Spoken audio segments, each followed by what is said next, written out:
রেশমি কাপড়ের সুন্দর ব্যাগটা নিয়ে চেনটা খুলে দেখে আশ্চর্য হয়ে গেছে, বড় আশ্চর্য হয়ে গেছে। পৃথিবীর সবচেয়ে দামি সম্পদ মুক্তার মালা তার ভিতরে সুন্দরভাবে সংরক্ষণ করা।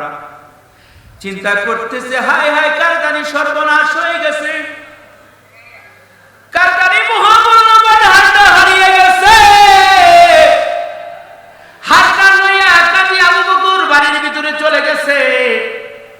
ঘরের ভিতরে তার আর ঘুম হয় না, ভালো লাগে না। চিন্তা করতেছি, হারের মালিকের কাছে অবশ্যই হারটা পৌঁছানো লাগবে। আমি হলে কি বলতাম, যাক আর জীবনে কোনো কিছু করা লাগবে না, এটা দ্বারাই তো জীবনের সব প্রয়োজন পুরা হয়ে যাবে। কিন্তু কাজী আবু বকর মালিককে খুঁজতেছে, বাইরে হঠাৎ করে দেখছে একটা জায়গা বিশাল ভিড় জমাইছে। কাজী আবু বকর এই ভিড়ের ভিতরে ঢুকে বসে দেখতেছে একটা বয়স্ক মুরব্বী হজ্জে বাইতুল্লাহ আসছে। বিনা চোখের পানি ছেড়ে কান্দে আর বলো, মক্কা মদিনার মানুষেরা রে, আমার বাড়ি বহুদূর, আমার জীবনের সমস্ত সম্পদের বিনিময়ে আমার একমাত্র কন্যার জন্য একটা মণিমুক্তা মালা, একটা মালা কিনেছিলাম, হারটা আমি হারিয়ে ফেলেছি, মুক্তার মালাটা হারিয়ে ফেলেছি। তোমরা যদি কেউ পেয়ে থাকো তাহলে আমি খুশি হয়ে 500 আশরাফি তাকে পুরস্কার দেব, 500 স্বর্ণ মুদ্রা তাকে পুরস্কার হিসেবে আমি দিব, এটা তার জন্য 100% হালাল।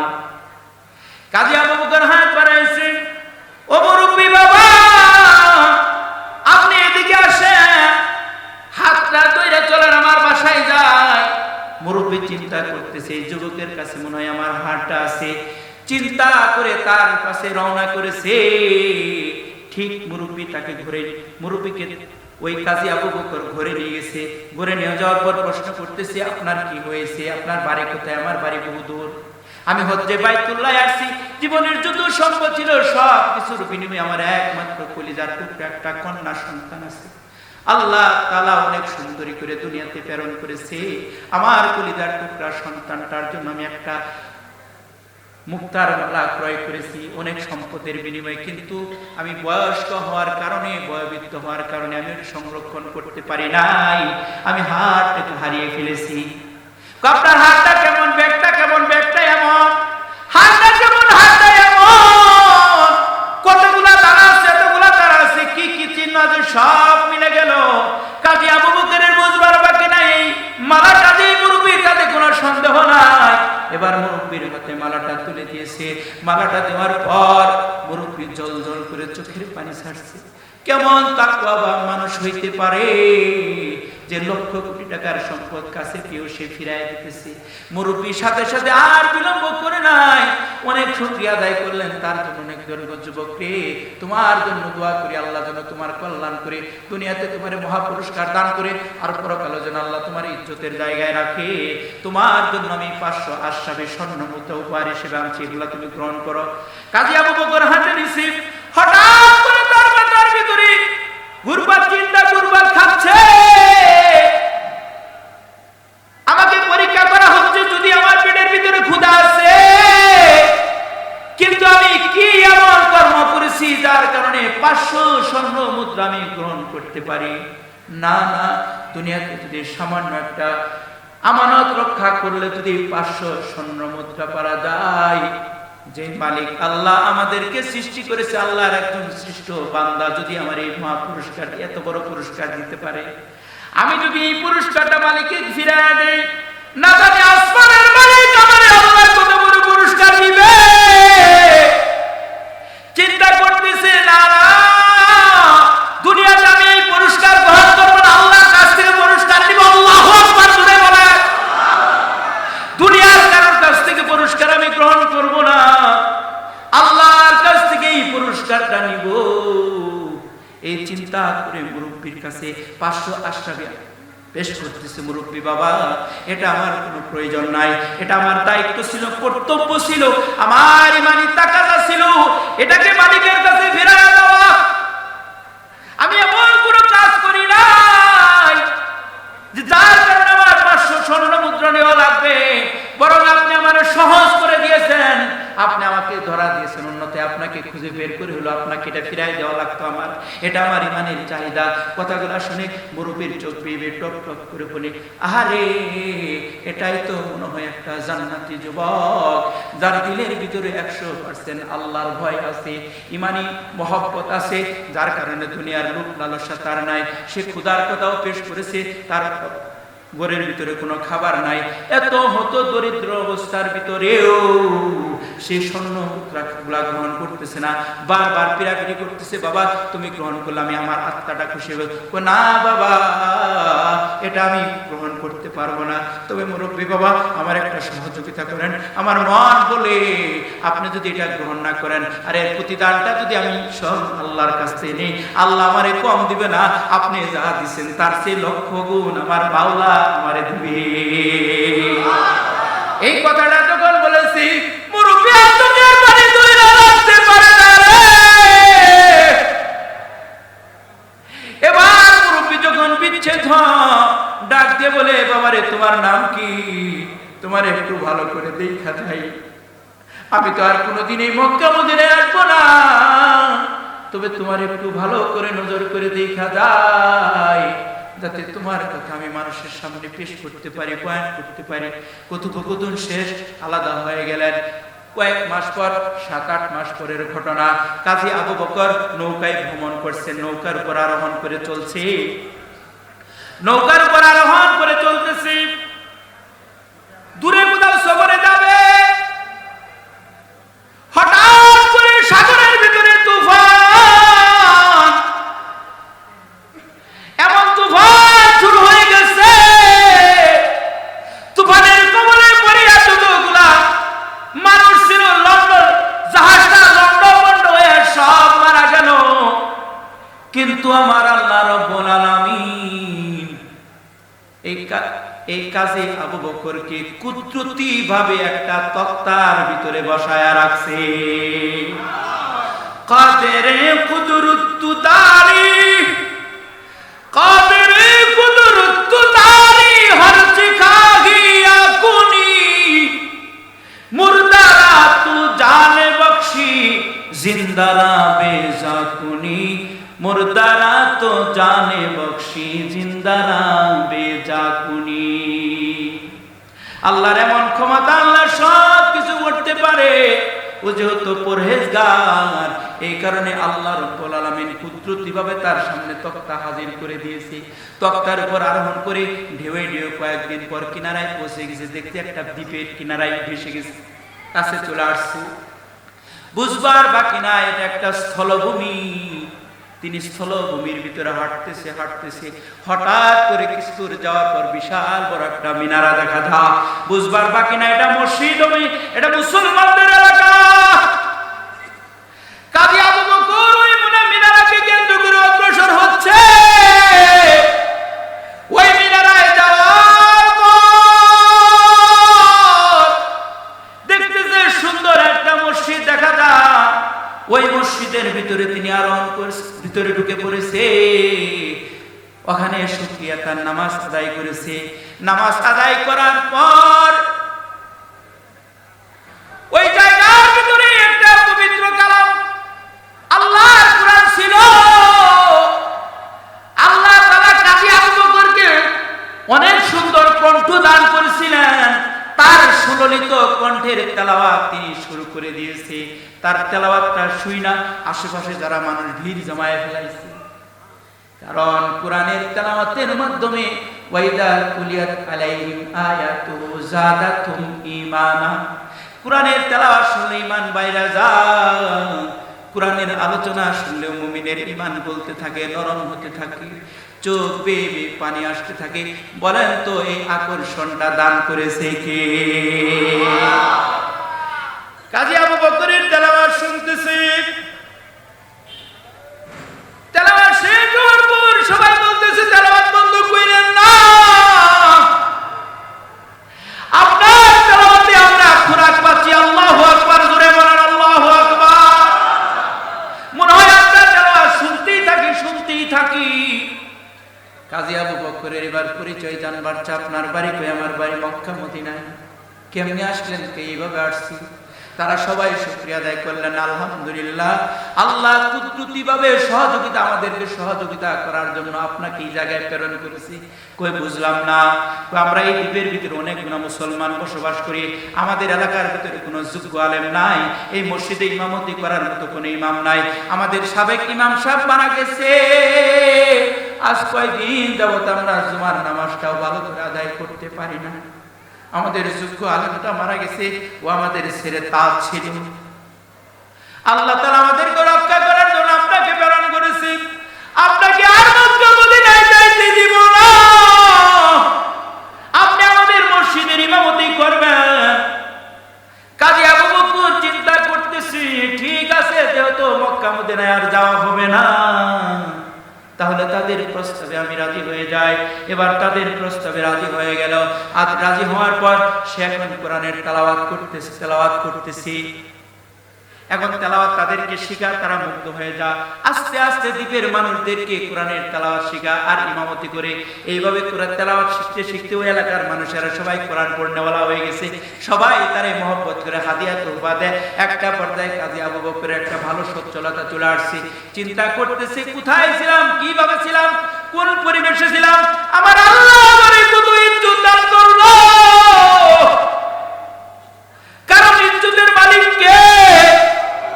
আওয়াজ করে বলেন, মালিক কে? ইজ্জতের মালিক আমার আল্লাহ রাব্বুল আলামিন। কাজী আবু বকর চিন্তা করতেছে, আল্লাহ আমার অনেক সম্মান দান করেছেন, এমন সময় আরো সম্মানিত করার জন্য এই দ্বীপের সকল মানুষেরা পরামর্শ করে বলতেছে, হুজুর আপনি বেয়াদবি কিছু মনে না করলে একটা কথা বলবো। হ্যাঁ বলেন। আপনার বয়স হয়ে গেছে, আপনার বিবাহ প্রয়োজন, আপনি যদি একটা বিবাহ করেন আমরা দায় মুক্ত হতে পারবো। কিভাবে? আমাদের সাবেক ইমামটা ছিল বড় পরহেজগার আল্লাহওয়ালা, আল্লাহ তার ঘরে এমন একজন কন্যা দান করেছে যার চেহারা পূর্ণিমা চাঁদের মতো সুন্দর, তার চরিত্রটাও এরকম সুন্দর, আজ পর্যন্ত আমরা দ্বীপের মানুষেরা বালেগ হওয়ার পর ওই মেয়ের চেহারাটা দেখতে পারি নাই। ও বড় পরহেজগার আল্লাহওয়ালা, ওই মুরব্বি বাবার ইচ্ছে ছিল একজন পরহেজগার আল্লাহওয়ালার কাছে বিয়ে দিবে, কিন্তু আমাদের দ্বীপের ভিতরে তো ক্ষুধার কারণে আর সহ্য করতে পারে না। হঠাৎ করে দেখতেছে রাস্তার মাঝখানে একটা রেশমি কাপড়ের ব্যাগ দেখা যায়, রেশমি কাপড়ের সুন্দর ব্যাগ। ব্যাগটা নিয়ে চেনটা খুলে দেখে আশ্চর্য হয়ে গেছে, বড় আশ্চর্য হয়ে গেছে। পৃথিবীর সবচেয়ে দামি সম্পদ মুক্তার মালা তার ভিতরে সুন্দরভাবে সংরক্ষণ করা। চিন্তা করতেছে, হায় হায়, কার জানি সর্বনাশ হয়ে গেছে, কার জানি মহামূল্যবান হারটা হারিয়ে গেছে। হারটা লইয়া কাজী আবু বকর বাড়ির ভিতরে চলে গেছে। ঘরের ভিতরে তার আর ঘুম হয় না, ভালো লাগে না। চিন্তা করতেছি, হারের মালিকের কাছে অবশ্যই হারটা পৌঁছানো লাগবে। আমি হলে কি বলতাম, যাক আর জীবনে কোনো কিছু করা লাগবে না, এটা দ্বারাই তো জীবনের সব প্রয়োজন পুরা হয়ে যাবে। কিন্তু কাজী আবু বকর মালিককে খুঁজতেছে, বাইরে হঠাৎ করে দেখছে একটা জায়গায় বিশাল ভিড় জমাইছে। কাজী আবু বকর এই ভিড়ের ভিতরে ঢুকে বসে দেখতেছে একটা বয়স্ক মুরব্বী হজ্জে বাইতুল্লাহ আসছে। বিনা চোখের পানি ছেড়ে কান্দে আর বলো, মক্কা মদিনার মানুষেরা রে, আমার বাড়ি বহুদূর, আমার জীবনের সমস্ত সম্পদের বিনিময়ে আমার একমাত্র কন্যার জন্য একটা মণিমুক্তার মালা, একটা মালা কিনেছিলাম, হারটা আমি হারিয়ে ফেলেছি, মুক্তার মালাটা হারিয়ে ফেলেছি। তোমরা যদি কেউ পেয়ে থাকো তাহলে আমি খুশি হয়ে 500 আশরাফি তাকে পুরস্কার দেব, 500 স্বর্ণ মুদ্রা তাকে পুরস্কার হিসেবে আমি দিব, এটা তার জন্য 100% হালাল। কাজী আবু বকর হাত বাড়াইছে, ও মুরব্বি বাবা আপনি এদিকে আসেন, হাতটা ধরে চলেন আমার বাসায় যাই। মুরব্বি চিন্তা করতেছে, এই যুবকের কাছে মনে হয় আমার হারটা আছে, চিন্তা করে তার কাছে রওনা করেছে। ঠিক মুরব্বি তাকে ঘুরে, মুরব্বিকে ওই কাজী আবু বকর ঘরে নিয়ে গেছে। ঘরে নিয়ে যাওয়ার পর প্রশ্ন করতেছে, আপনার কি হয়েছে, আপনার বাড়ি কোথায়? আমার বাড়ি বহু দূর, আমি হজ্জে বাইতুল্লাহ আসছি, জীবনের যত সম্পদ ছিল সব কিছুর বিনিময়ে আমার একমাত্র কলিজার টুকরা একটা কন্যা সন্তান আছে। আল্লাহ তাআলা অনেক সুন্দরী করে দুনিয়াতে প্রেরণ করেছে, আমার কলিজার টুকরা সন্তানটার জন্য আমি একটা মুক্তার মালা ক্রয় করেছি অনেক সম্পদের বিনিময়ে, কিন্তু আমি বয়স্ক হওয়ার কারণে, বয়োবৃদ্ধ হওয়ার কারণে আমি সংরক্ষণ করতে পারি নাই, আমি হাতটাকে হারিয়ে ফেলেছি। আপনার হাতটা কেমন, ব্যাগটা কেমন? ব্যাগটা এমন। হাতটা কেমন? হাতটা এমন। কতগুলা তারা আছে, এতগুলা তারা আছে, কি কি চিহ্ন আছে সব মিলে গেল। কাজী আবু বকরের বুঝবার বাকি নাই, মালাটা দিয়ে মুরব্বির কাছে কোনো সন্দেহ নাই। এবার মুরব্বির হাতে মালাটা তুলে দিয়েছে। মালাটা দেওয়ার পর মুরব্বি জল জল করে চোখের পানি ছাড়ছে। কেমন তাকওয়াবান মানুষ হইতে পারে যে লক্ষ কোটি টাকার সম্পদ কাছে পেয়েও সে ফিরাই দিতেছে। মুরব্বীর সাথে সাথে আর বিলম্ব করে নাই, অনেক শুকরিয়া আদায় করলেন তার জন্য। অনেক যুবক রে, তোমার জন্য দোয়া করি আল্লাহ যেন তোমার কল্যাণ করে, দুনিয়াতে তোমার মহা পুরস্কার দান করে, আর পরকালে যেন আল্লাহ তোমার ইজ্জতের জায়গায় রাখে। তোমার জন্য আমি 500 আশরাফি স্বর্ণ মুদ্রা উপহার হিসেবে আনছি, এগুলা তুমি গ্রহণ করো। কাজী আবু বকর হাতে নিছি। হঠাৎ করে তার মাথার ভিতরে ঘুরপাক চিন্তা ঘুরপাক খাচ্ছে, আমাকে পরীক্ষা করা হচ্ছে যদি আমার পেটের ভিতরে ক্ষুধা আছে, কিন্তু আমি কি এমন কর্ম করেছি যার কারণে 500 স্বর্ণ মুদ্রা আমি গ্রহণ করতে পারি না। না, দুনিয়াতে যদি সামান্য একটা আমানত রক্ষা করলে যদি 500 স্বর্ণ মুদ্রা পাওয়া যায়, যে মালিক আল্লাহ আমাদেরকে সৃষ্টি করেছে, আল্লাহর একজন সৃষ্ট বান্দা যদি আমার এই মহা পুরস্কার, এত বড় পুরস্কার দিতে পারে, আমি যদি এই পুরস্কারটা মালিককে ফিরিয়ে দেই, না জানি আসমানের মালিক আমারে আল্লাহ কত বড় পুরস্কার দিবে। চিন্তা করতেছে না, না দুনিয়াতে আমি এই পুরস্কার গ্রহণ করব না, আল্লাহর কাছ থেকে পুরস্কার নিব। আল্লাহু আকবার জোরে বলেন। দুনিয়ার কারোর কাছ থেকে পুরস্কার আমি গ্রহণ করব না, আল্লাহর কাছ থেকে এই পুরস্কারটা নিব। এই চিন্তা করে মুরব্বির কাছে 500 আশরাফি পেশ করতেছে। মুরব্বি বাবা, এটা আমার কোনো প্রয়োজন নাই, এটা আমার দায়িত্ব ছিল, কর্তব্য ছিল, আমার ইমানি তাকাজা ছিল, এটাকে মালিকের কাছে ফেরায় দেওয়া। আমি এমন কোনো কাজ করি নাই যে যার কারণে আমার 500 স্বর্ণ মুদ্রা নেওয়া লাগবে, বরং আপনি আমার সহজ করে দিয়েছেন, আপনি আমাকে ধরা দিয়েছেন, অন্যথায় আপনাকে খুঁজে বের করে হলো আপনাকে এটা ফিরাই দেওয়া লাগতো আমার, এটা আমার ইমানের চাহিদা। কথাগুলো শুনে মুরব্বির চোখ বেয়ে টপ টপ করে বলে, আহারে এটাই তো মনে হয় একটা জান্নাতি যুবক, যার দিলের ভিতরে 100% আল্লাহর ভয় আছে, ইমানি মহব্বত আছে, যার কারণে দুনিয়ার লোভ লালসা তার নাই। সে ক্ষুধার কথাও পেশ করেছে, তার ঘরের ভিতরে কোনো খাবার নাই, এত হত দরিদ্র অবস্থার ভিতরেও সে স্বর্ণ মুদ্রাগুলা গ্রহণ করতেছে না, বারবার পিড়াপিড়ি করতেছে, বাবা তুমি গ্রহণ করলে আমি আমার আত্মাটা খুশি হবে। না বাবা, এটা আমি গ্রহণ করতে পারবো না। তবে মুরব্বী বাবা, আমার একটা সহযোগিতা করেন। আমার মন বলে আপনি যদি এটা গ্রহণ না করেন, আর এর প্রতিদানটা যদি আমি সব আল্লাহর কাছ থেকে নেই, আল্লাহ আমারে কম দিবে না, আপনি যা দিচ্ছেন তার চেয়ে লক্ষ গুণ আমার মাওলা আমারে দিবে। এই কথাটা যখন বলেছি, মুরব্বি আত্মীয় বাড়ি তুই রাখতে পারে না রে। এবার মুরব্বি যখন বিচ্ছেদ ডাক দিয়ে বলে, বাবারে তোমার নাম কি? তোমার একটু ভালো করে দেখা যাই, আমি তো আর কোনোদিন এই মক্কা মদিনায় আসবো না, তবে তোমার একটু ভালো করে নজর করে দেখা যায়, যাতে তোমার কথা আমি মানুষের সামনে পেশ করতে পারি, বয়ান করতে পারি। কথোপকথন শেষ, আলাদা হয়ে গেলেন। কয়েক মাস পর, 7-8 মাস পরের ঘটনা, কাজী আবু বকর নৌকায় ভ্রমণ করছেন, নৌকার উপর আরোহণ করে চলছে, নৌকার উপর আরোহণ করে চলতেছে, দূরে কোথাও সফরে যাবে, হঠাৎ করে সাগরের ভিতরে তুফান, এমন তুফান শুরু হয়ে গেছে,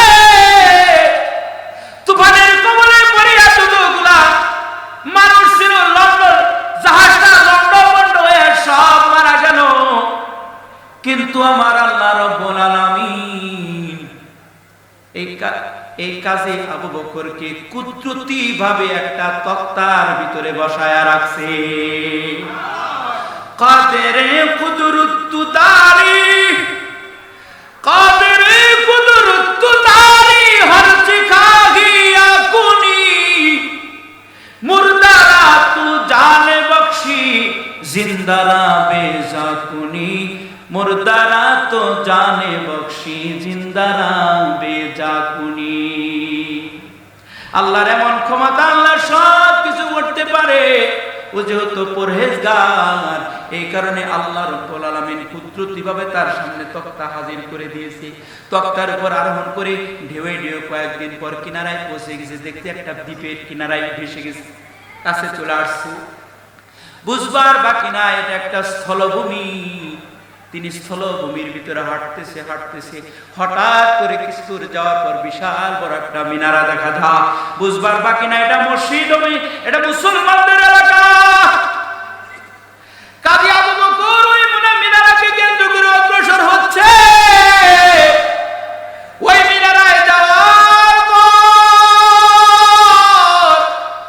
দেখতেছে সুন্দর একটা মসজিদ দেখা যায়। ওই মসজিদের ভিতরে তিনি আরোহণ করে ভিতরে ঢুকে পড়েছে। ওখানে শুকরিয়া তার নামাজ আদায় করেছে। নামাজ আদায় করার পর ওই জায়গার ভিতরে একটা পবিত্র কালাম আল্লাহর কুরআন ছিল। আল্লাহ তাআলা কাজী আবু বকরকে অনেক সুন্দর কণ্ঠ দান করেছিলেন। তার সুললিত কণ্ঠের তেলাওয়াত তিনি শুরু করে দিয়েছে।